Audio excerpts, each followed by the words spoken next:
To whom much is given, much is required. Part of that requirement is sharing. Culture is the heartbeat within our lives, and it's at the core of so many things. While we live in a time when we are starving for wisdom, I welcome you to your wisdom retreat at Culture Raises Us.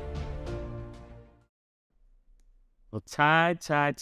It is a pleasure to have you on the show. Your presence is amazing, and I with everybody, I start with a question. But before that question, the sweatshirt. What does the sweatshirt say? Oh my gosh, that's so good. So it says, "God, give me a sign." Is what the sweatshirt says. Wow. Okay. It, What's the it premise behind it? interesting story behind this one, to be honest.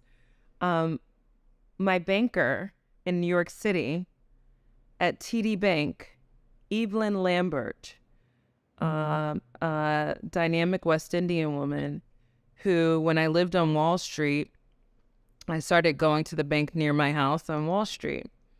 And there were not very many people of color on Wall Street. And so we developed a relationship. And she was just like, look, she's like, I know who you are, but I love what you do. And we formed a relationship. And so much so, from LA, I can call Evelyn and ask her anything about what's happening with my business finances, or, applying for PPE loans or anything. And she was Right. she was like, in addition to my day job, I took this day job because I am a fashion designer, and I really want to leverage my influence and my talent to help inspire people. And so she has a fashion line, and this is her line. And when you talk about connection, God, give me the sign. God, give me a sign. And so I purchased from her line. She not only designs kind of like casual athletic wear and athleisure, but she designs runway and couture. And so this is me supporting my sister, Evelyn Lambert. And it resonates. But also very reflective. And that's what I was going to say. It aligns so much with you, so much with conversations we've had, so much with some of the questions and the things we're going to even talk about today. That's why I was like, this wasn't even planned for you to have that on, but it's so centric to everything.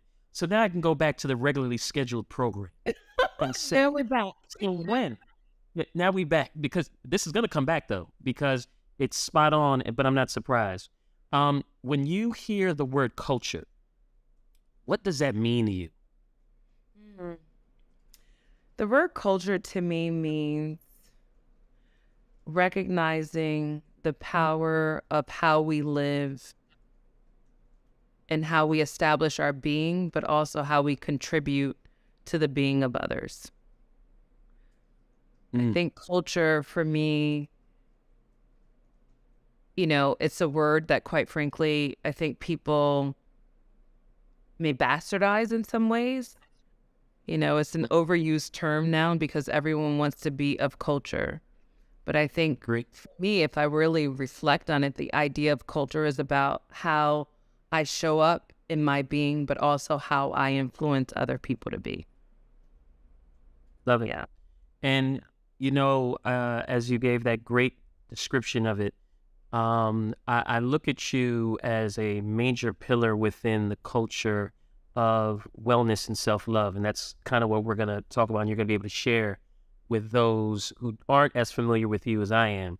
And so I would love for you to give everyone kind of a little background on who you are, a little bit about yourself, and then a little bit about your journey, so that they can get some context as to why you are the epitome of this culture of wellness and self-love.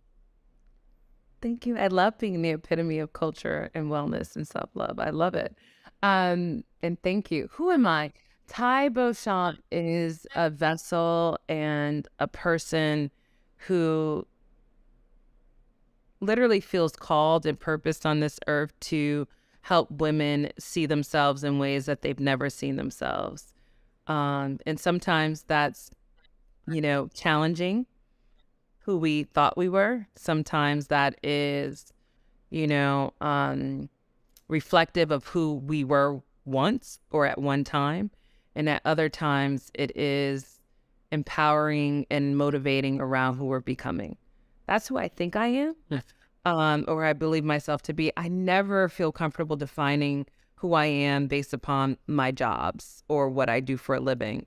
So what I do for a living, and sometimes too much for a living, but what I do to earn, I feel really fortunate, is purpose aligned for me. I am the creator. I'm a creator.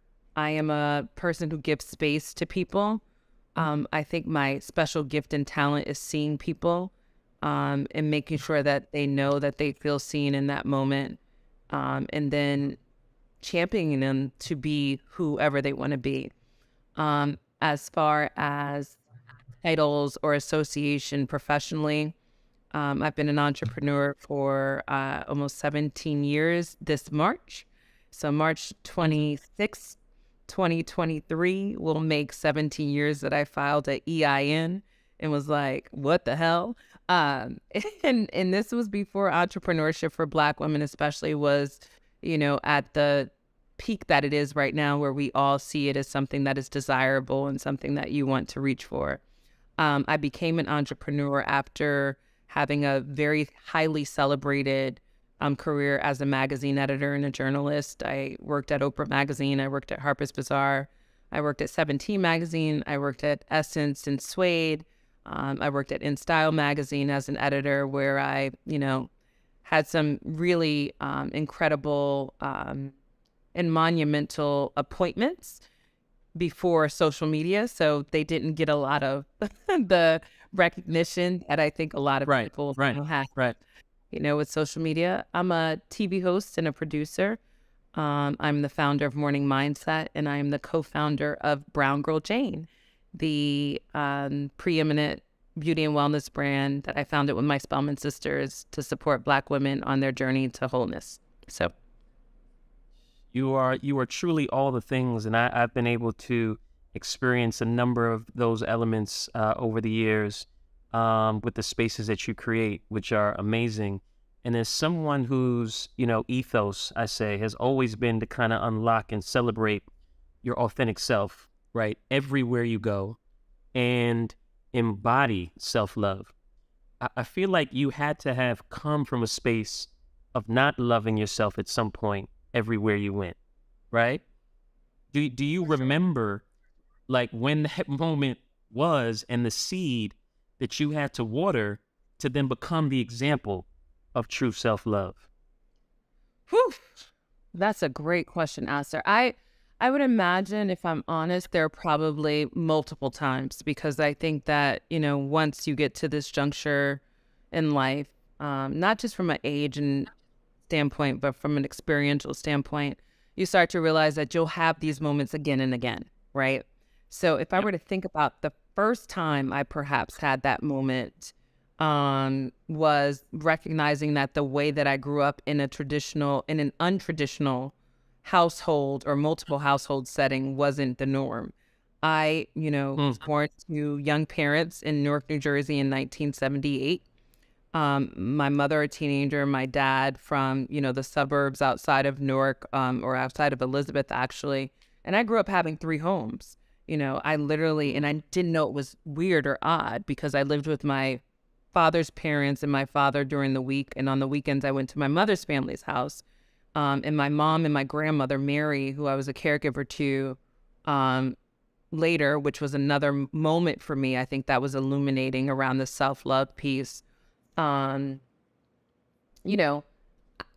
my paternal grandmother died and I had to shift my existence in being later, that was at 8. But then at about 12, I realized that I didn't have what was a traditional setup. I'm my mother's only child. I have now 4 siblings from my dad. And, when you are a child and you're looking at the social constructs that say that this is celebrated, this is appropriate, this is what's right, this is what's normal, and then you realize how abnormal you are to those constructs, you realize like either someone's right and someone's wrong. So who's right and who's wrong? And Right. I think from a self-love perspective, then I had to train myself and train the people around me who, were perhaps children and didn't have the same experience to say that actually this is loving. This is loving. This situation is loving.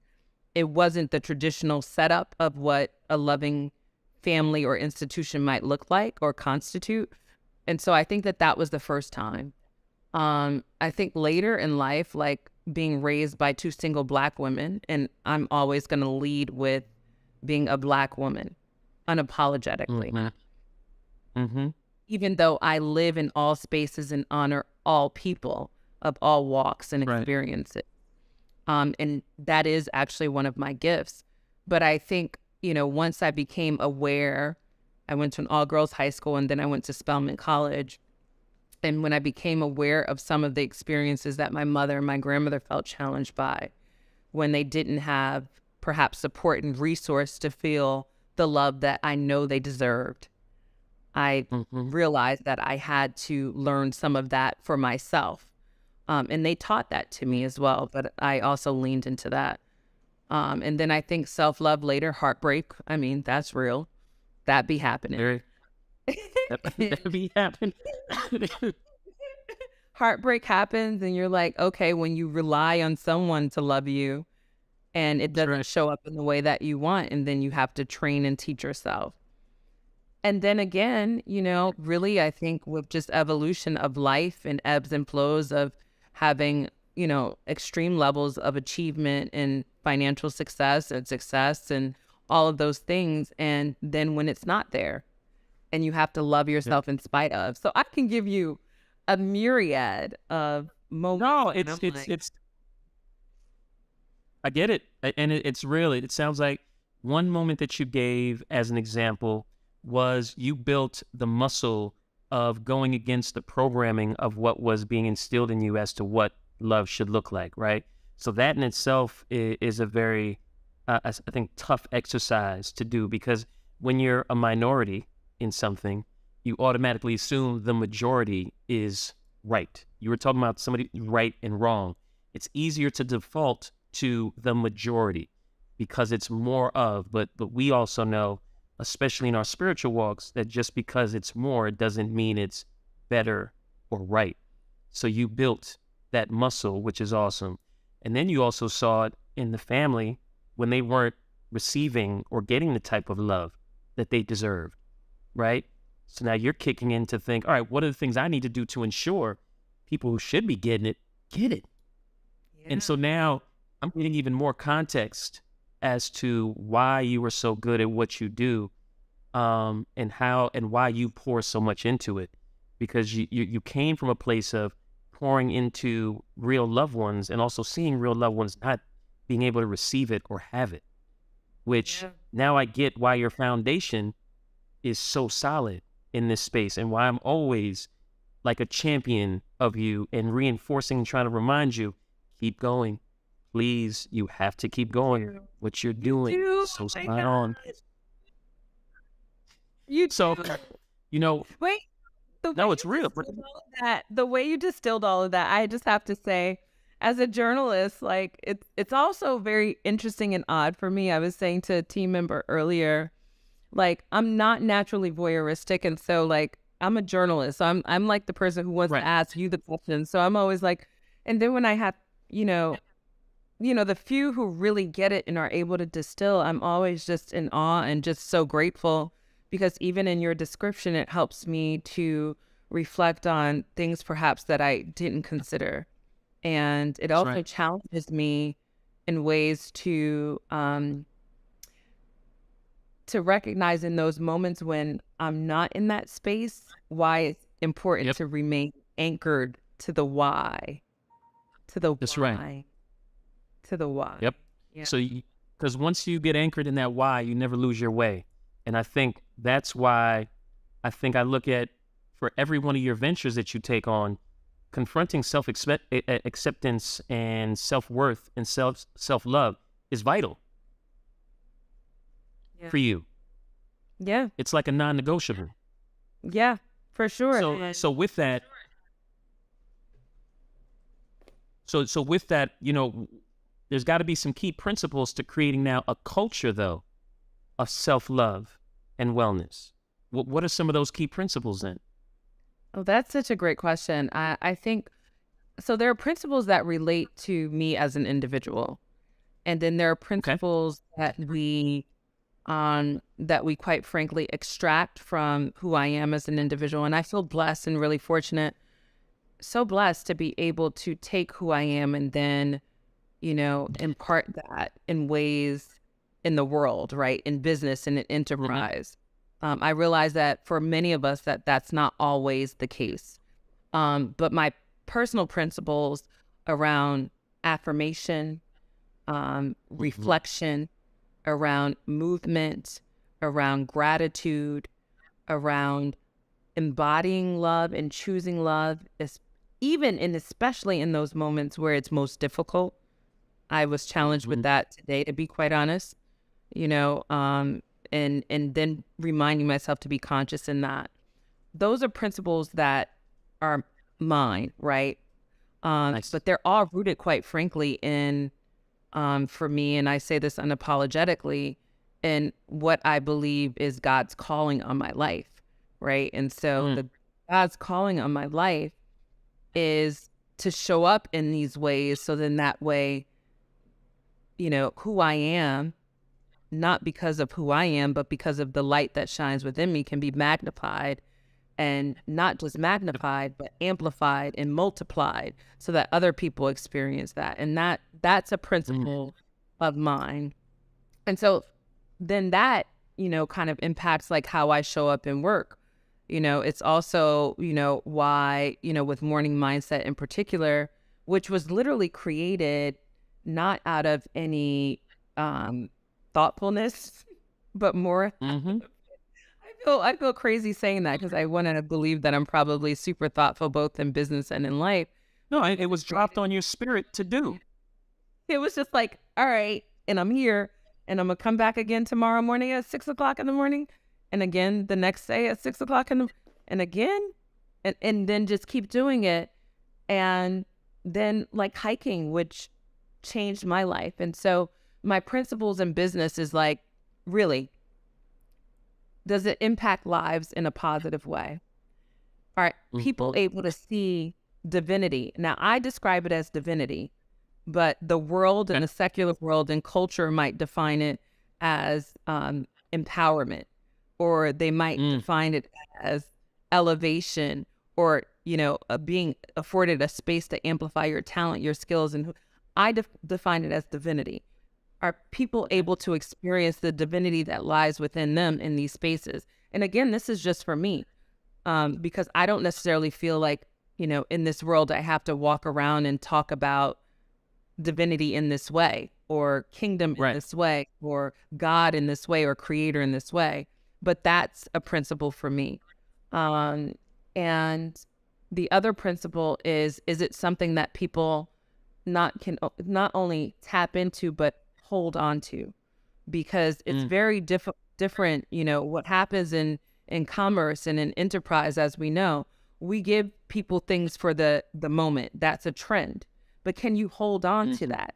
And what is that Hmm. really doing for you and your spirit? Are you able to go deeper and grow deeper in that? So I don't want to create anything that is literally trending. It can be a trend, but I That's don't right. want it to be trending. I want it to be something that you take with you, that transforms you, that elevates you, that inspires you. And so I feel really blessed. I feel that emanates not only in some of the, enterprises that I'm a part of and created, Morning Mindset and Brown Girl Jane, but when I speak on TV, I'm like, I'm going to speak with the light. So that way you feel the light. That's right. And then you feel like whatever, if I'm selling you this phone, like you gonna believe that this phone is going to do X, and really kind of Right. anchor you in a new way, and transform you ultimately. So I think transformation is definitely a part of one of my principles. Yeah, and you've been consistent with that because if you even look in early on in your career, you recognized how different the Black experience was from everyone else's, and you've been very vocal on the psychological impact that's had on young Black women in particular, and how they're forced to compartmentalize parts of their personality that you're just talking about, not being their authentic self, um, and be selective with how they present themselves at times. Why did you choose to devote your life, though, to changing something that is seemingly way, way bigger than you, and in some cases woven into the fabric of our culture? Yeah, that's a great question. I don't know if I choose to devote I chose to devote my life to it. I feel like my life has chosen it, to be honest. I mean, if I'm honest, Mm, um and I'll be honest, I struggle in some ways because there are spaces and places I don't necessarily want to live in.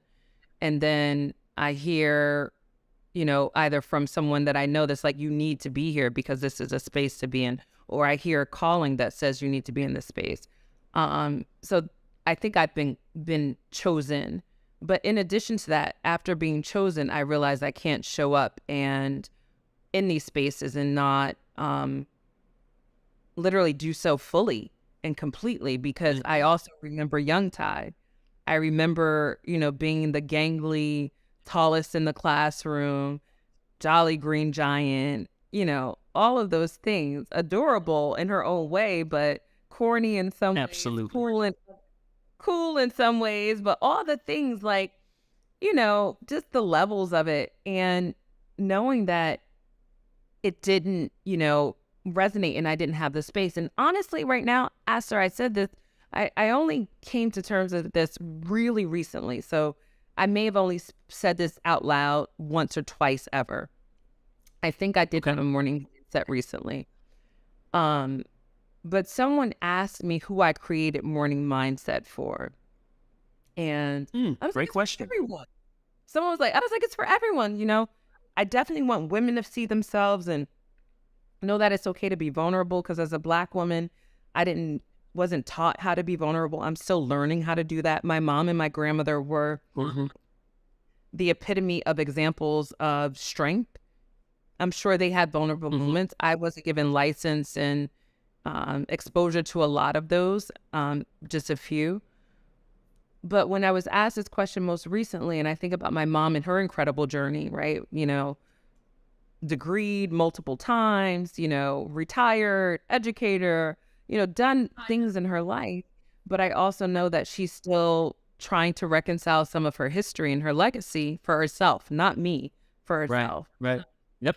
And I Right. realized, Right. I really want morning mindset to reach that woman who feels like, you know, I'm afraid to go there, but she feels like she has a safe space to go there. And so I feel like my role in culture is to make not only wellness cool, but healing cool, our truths cool, our layers cool, our dimensions cool, and then help us to figure out how we navigate getting to the next plane. Now, here's the thing. I don't have all the answers in that because I'm figuring this stuff out for Correct. myself. Real talk. But to Hmm. be in community as we do it. Yeah. No. And I see that in everything you do, and as a beautiful, intelligent, confident, spiritual Black woman in this industry. You know, what, if anything, do you fear when entering these spaces that you're entering, where again, you're not the majority or the mass? Yeah. I think at this point, my greatest fear about entering into these spaces is not being able to help others who don't see the possibility and the promise of our existence and making it real. Themselves. Like, I mean, that's what it is. I think the thing I fear is it's not me showing up and people liking me. I actually don't want everyone to like me at this point in my life. I actually want to do How certain about that? things that Yeah. are completely disruptive, and people are like, I thought I like, One thousand like, percent. no, legitimately asked her. Someone said to me that someone said to them, like, is she really always that positive? Now I'm not. There are parts, but 89% Right. of the time. 89% of the time. That's right. You know, I have truths in other spaces. But like, if you don't want to like me because, or not feel like connection to me because I emanate positivity and light, you're not for me. And That so part. I don't go into spaces for people to like me anymore. I go into Mm. spaces to show up as my full self for me, but then a representative of Yep. all of the possibilities so that other people who don't have the opportunity to be in the spaces I'm in. I mean, I think about the stages That's right. I've stood on that most people, I mean, it's like 0.00% of the world will ever be there. And so I don't take it for granted because it's not about me being in those spaces that That's right. matters. It's about like the opportunity and the position that I can hold for other people to come there. And that's That's on the right. stage. In space. That's on the stage, but that's also in the store. I went to pick up away luggage today, and Taraji was in the store getting her away luggage. I mean, Taraji Henson. And I was like, and I've met her several times at work. I was like, Taraji, it's Tash. She's like, oh my gosh, great to see you, whatever. But my kindness to the people in the away store matters as much. So that way, when Black women and brown women are That's in right. the spaces, that we're not looked at weird or odd, or a woman who feels less confident showing up in these spaces because perhaps it's her first time purchasing expensive luggage. I don't know, whatever that is. And so Mhm. I don't know if I have a fear around me being in these spaces, but I know that when I'm in these spaces, I don't want it to just be for me. Well, it isn't. It isn't. I mean, you made it very clear, and it's 1000% correct that the light that you have is not meant to go into an environment and change into the environment. Your light is meant to go into the environment to help change the environment. The environment. Yes, you get me. Okay? No, we always that's always. Oh, it's your job. Rough job. No, but that's part of the responsibility that you have with your gift and your purpose, is that the intent is that you're not supposed to go into these uncomfortable spaces and play into the uncomfortable. You're supposed to make those who are comfortable in being uncomfortable. You need to well, those who are comfortable in their space needs to get uncomfortable with the change that needs to permeate into that, right? And so you have to be the beacon and that light within those times. And so, we see the external bravery and the courage and the class that you carry yourself with. And I wonder what inner dialogues that you have to kind of help push you through daily for that. Get your ass up. Like, I don't know. Time to go. Yeah, there'd be tons of inner dialogue. Like, you know, the inner dialogue is hard. I'll be honest. Like, as an entrepreneur, that's the other thing. It's like, because again, my everyday life is not singular to me. And Right. so That's right. I think the inner dialogue, I mean, like, as I have to provide for people, I have to, show up in a way that makes people feel inspired to want to do whatever it is they're called to do. I think the inner dialogue for me is one, Lord, use me. I mean, that's real. Lord, use me. Right. Order my steps and help me to be honest with myself and the world about where I am at any given moment. And, sometimes my transparency is a little bit too much for some people. I definitely, have had situations when I talked about freezing my eggs like 10 years ago or 12. No, it's like probably, it's 10 years ago now. My family was like, do you have to share all that? So there are constant inner dialogues, but you gotta get them all that. Right. But I don't know. I think my inner dialogue now is I want to be used fully, but at the same time, I want to be whole. And so I think today, where I am as a 45-year-old woman, is also recognizing that I don't want to impact culture to the detriment of losing who I am, Me. because I also Right. know that that is a part of the process. And that's what I think is really important about understanding just enterprise in life as a whole. We say life is a journey. And I think people, when they say life is a journey, they almost say it like in a cavalier way, right? To kind of Hmm. excuse excuse a behavior or a performance or a lack thereof or whatever in a moment. But life is a journey really, to me, means that what I don't get exactly how I would like to get it right now, I have an opportunity to get it right next. And so, Mm. that's part of my inner dialogue. Like, let me show up as my full, best, most authentic self today. Let me be covered. Let the people I touch be covered. Let this be something that matters. Um, and if I don't get it right today, give me the strength tomorrow. I mean, Yeah. So there's almost this sense of you never feel defeated. You never feel defeated with that approach, because you're constantly a whip, a work in progress, right? Which we all are. Some put way too much pressure on themselves to be a complete body of work, and not have this journey that helps to shape and mold you along the way. And so your approach is one of there's never defeat or loss. It's all learning, right? So on the other end of that, though, is are we able to identify the triumphs? Are there triumphs that you could say, but that felt good, like achievement was made? Yes. yeah, I have lots of triumphs these days too. And 2023, this year is going to be a year of all the triumphs and reaping, because I've been so intentional about sowing. Triumphs for me are getting text messages from people like the one I got today about a recent hike, that said it's transformative. And actually, a hike that we did in December, um, there was a young woman there, and she literally sent me the most incredible text message about how she was introduced to me. And she said the safe space that was created and the warmth that she felt from me and the warmth that she Mm. felt from the tribe and the community and the warmth that she felt from my team. I mean, it was incredible. I said, that's a triumphant moment. And then there are also like big stage triumphant moments.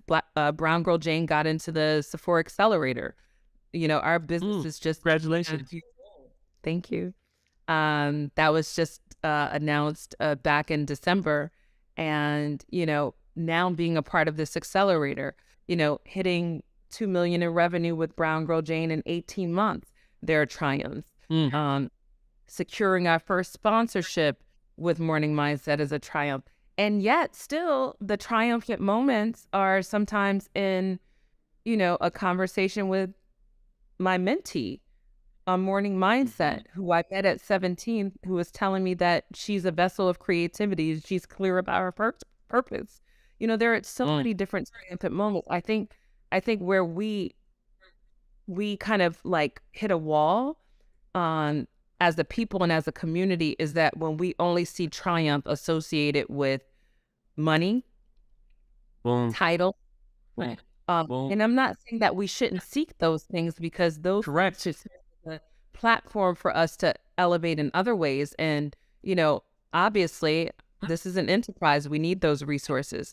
But I think we have to challenge ourselves to understand what the triumphant moments are. I have a triumphant moment when I don't respond in a certain way that I actually feel, Mm. because I've taught myself to, sit and, process that before you You respond. respond, not react. Right.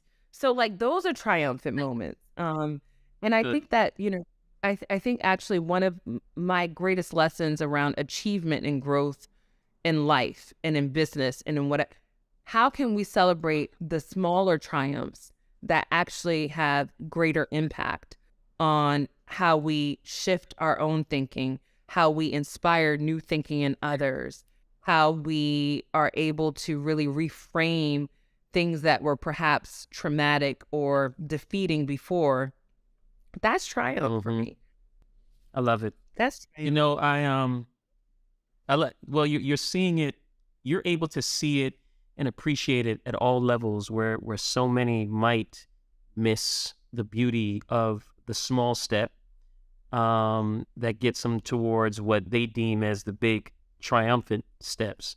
But that too is a journey, right? Of it takes putting one foot in front of the other, step by step, to get to this goal. But it really is about the discipline. It's about the discipline of taking the steps. And taking the steps is appreciating and valuing the triumph in each one of those steps. And you're mastering that, which is awesome. And so I want to ask this beauty question, right? Because beauty is a term, The I think, answer is brown whose girl Jane. definition. I said the answer is brown girl Jane. I love it. Any beauty question, the answer is brown girl. I love it. Everything's no, I'm just kidding. I love it. I love it. No, because I think that the term, whose definition is forever evolving, and it is very subjective person to person.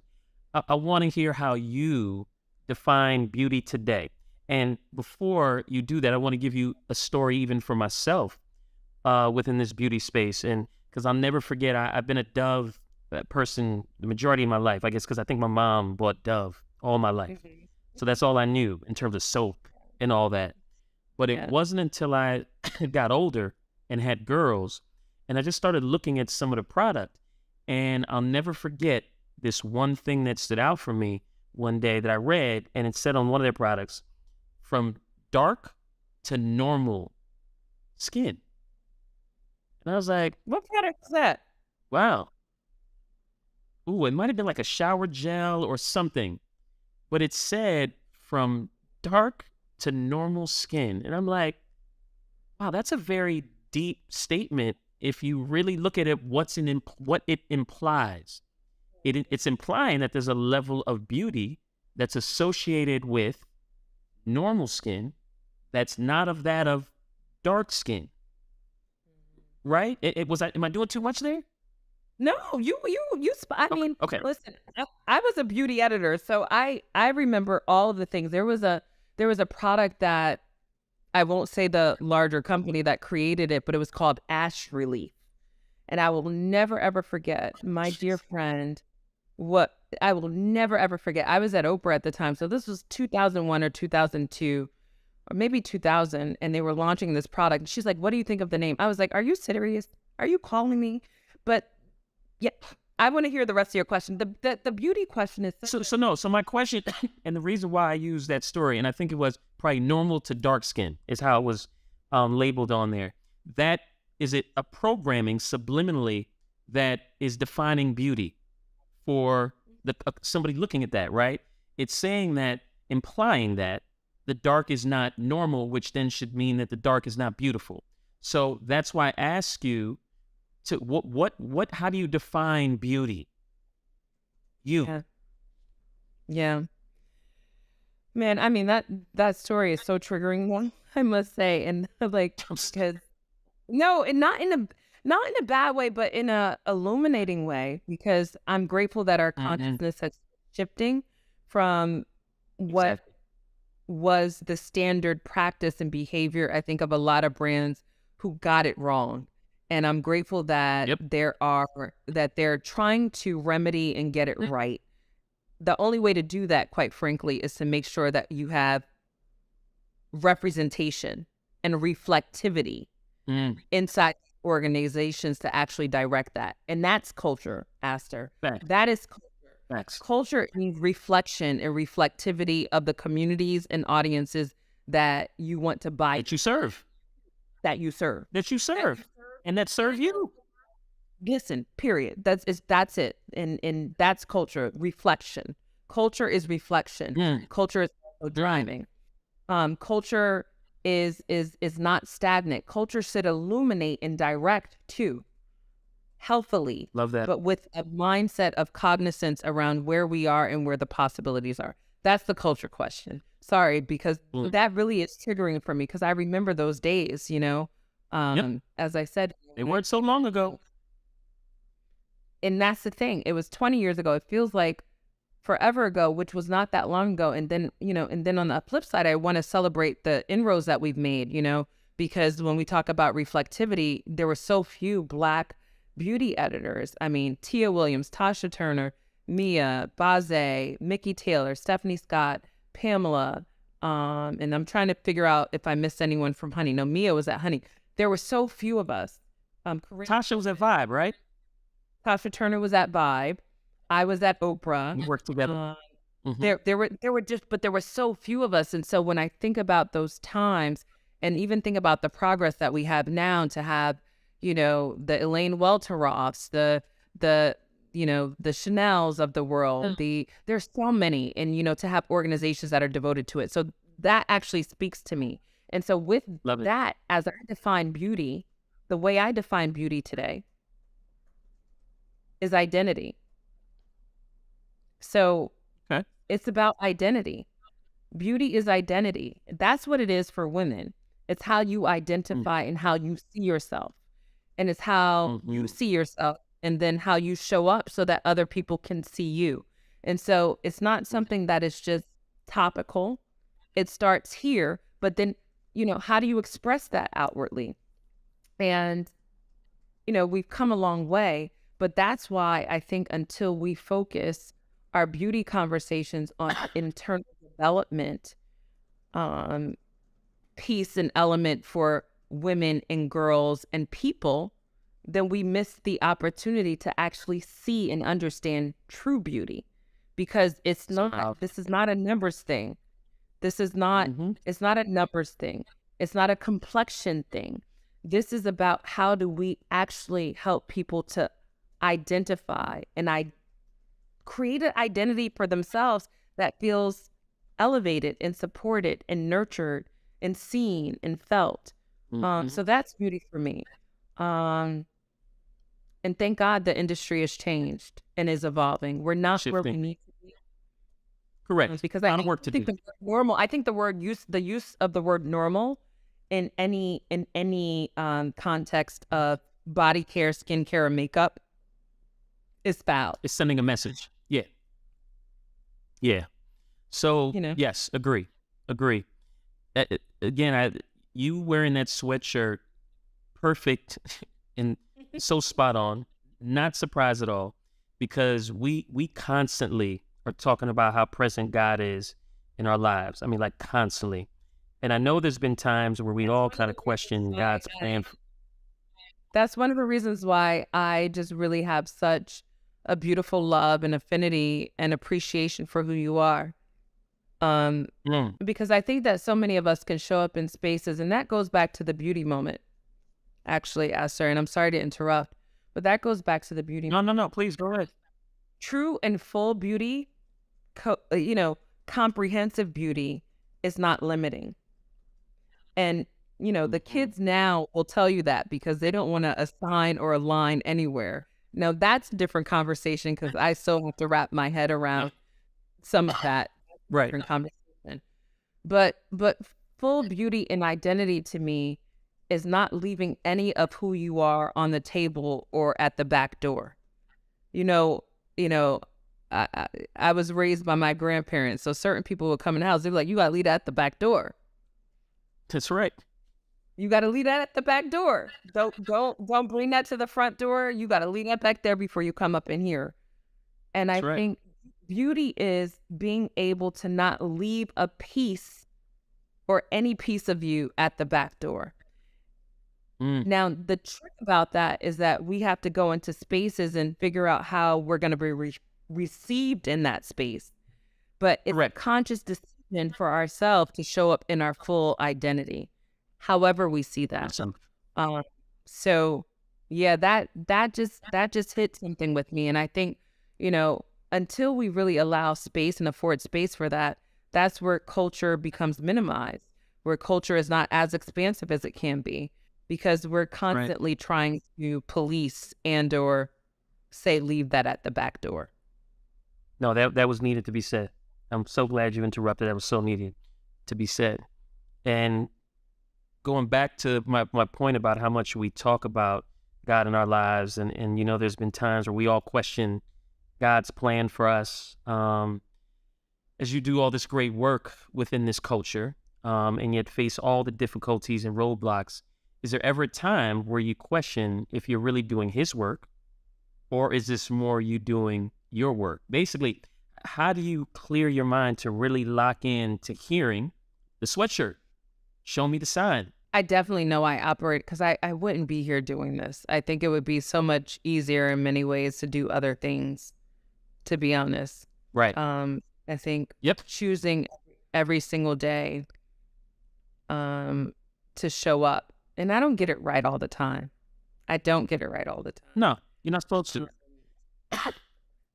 But I'm clear though. I'm clear that and that's what keeps me going. That's what, makes me feel ignited and fueled to do it. And also, quite frankly, I've learned that there are times that I have to arrest and pause Hmm. my own mission and vision that becomes something that Tai thinks she has to do. And that's when I'm also tapped into not only spirit and God and knowing what needs, but that's where the people around you need to reflect. So, for instance, That's right. as we have had conversations, and I'm like, yeah, this ain't easy. The hikes alone, I produced and funded. We've had a couple partners, but this is me, holding it down with my team in other spaces. And God sent me the sign and sends me signs when Aster shows up to a hike, not one time, but multiple times, right? And comes back and is like, this is good. This is some. So I Well, think no, no, no. I'm sorry. Let me interrupt you right now. Let me interrupt you right now for a second. It is not that it's good. I still struggle with the words to describe how transformative the experience that you create is. I've told you that. I tell everybody that about these amazing, I don't even call it a hike, experience, whether with the affirmation moments, the sound bath, like you've changed my life with this experience and so many more of just the openness of what you are exposing people to and the culture and the space you're creating is super transformative. So please don't ever put good in the same sentence of what you are creating. I'm literally like about to cry. Don't make me cry. No, no, Thank you. I listen, and 'cause I can go on and on, but go ahead, go back to your point, please. I Let me just let you feel finish. thank you. Like I'm thank you. Thank you. And I know that that's just, that's just presence of God and me answering. But also knowing this, like to take it back to this culture piece, like, I said this the other day. I was in Miami. We did a morning mindset with Thai hiking experience in Miami with I think I remember that. That was at the end of last year. It was towards the end of last year. towards the end of last year, exactly, during our Basel, Yeah. right? And so Right. Got it. we did it during Basel, and Athletic Greens was our incredible partner. And we did it on the beach. And literally, people came to the beach and stayed there and invited friends. People left and went and got their stuff and came back. And they said, I just felt called to this space. And I think, I had a couple of friends who were like the cool hot girls, like the cool hot girls, like the fly ones, cool hot girls, fly hot, like hot ones. And I was like, as someone who fell in love with hiking when I moved to Los Angeles a little more than 5 years ago now, um, like I want to make being connected to earth and spirit and community and health and wellness cool. Like it doesn't have to be the fly bag all the time or the hot shoes. That's Like right. I especially because for us as people, as black and brown people, connection to the earth is fundamental for how we show up. That's where we got our healing. That's where we got our nutrients. But now if we're so concerned with, and nothing wrong with a private jet, I like those too. But like if we're so concerned with but like if we're so concerned with being in the sky, like when are we gonna be grounded? You know what I mean? Like Yeah. and so I wanted that's part of like what I feel is my cultural calling because I feel with that it's connecting to God and spirit, but also the root of understanding how we're supposed to elevate in this world, how we're supposed to sprout up and rise from the ground. Like I want to have all of those kind of nuances, and so I'm just grateful with what we're building. Morning Mindset with Tai is just just beginning. I started it during the I agree. pandemic and alongside Brown Girl Jane. So I think that, the other thing is that during the pandemic, those years ago, it was a global conscious reckoning that happened. And for me, it was enlightenment around what really matters, what really matters. Agree. And so I haven't even shared with you all of the stories of the pandemic that really shaped me, Mm, really shaped mm. me.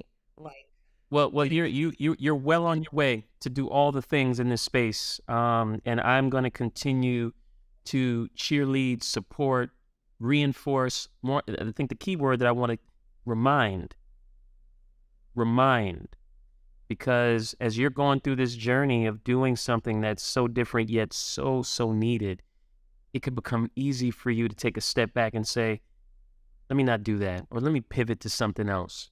So I want to be that constant reminder that you need to keep going in the space, in the way in which you're doing it, because you're already making tremendous progress, but there's so much more that you're going to be able to do. So I'm going to be your reminder.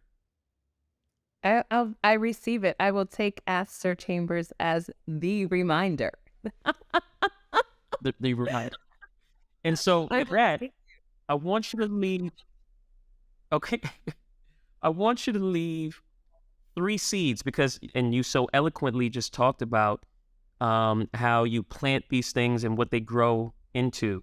And that's one of the analogies we talk about on this platform is the notion of seeds growing into whatever these respective things are. We always talk about it. So you just naturally did that. So what are the 3 seeds that you want to leave with the stewards of culture moving forward? What 3 seeds do you think are most important? The 3 C's that are most important: your impact and your driving of Mm, culture matter. Know why. Your why is more important than your how, your what, or your when. I always say to people that because I know that my why is to impact, inspire, and empower women, that I could do that on the street corner in Newark, New Jersey, where I'm from, the same way I can do it mhm, at Griffith Park or on mhm. a stage on a daily talk show. So know your why, your how, and your what, and your when matter less. But when you connect with your why, I think everything else, it's almost like that scripture, everything else will be added unto you. And so your why, know that you matter. And then the last seed is like, you don't have to do it alone. And that is Mm, for every Black and brown woman or woman who has felt like she had to do it alone. Whether or not you find partnership in life, and we're not meant to do it alone. That would be the last thing. So your co-conspirators are as important as how you show up, because there will be days and times when, fatigue is real, when perhaps, you don't want to, but having Aster Chambers say, look, you're onto something as a co-conspirator, is really important. And I think because, those are the seeds that get watered the most. that's right. But look, I can't thank you enough for being a vessel of purpose, a true, genuine vessel of purpose who's sacrificing and pouring into others in such an amazing, amazing way. I just hope we are pouring into you enough so that you can continue to be the great, great representative that you are of helping to change lives and culture forward. And so I thank you. I love you. I think you're amazing. And I'm so glad that I've been able to share a little bit of you with the many today. I love you, Aster Chambers. I'm so grateful. do. And I'm just so grateful. Like, like at a recent hike, I reposted, that was the hike in December, I think, or was it the hike in November? I don't know. It was like a couple of months ago, but like the hike, you posted something in your stories and I literally reposted and I was like, bruh, thank you so much for pouring into me. That was exactly the language that I used because, That's right. and you do so intently. And I must say that it feels different when it comes from someone who sees it, even when, you know, you you could have not seen it. I designed that space intentionally, centering women, but it's for everyone. It's for everyone.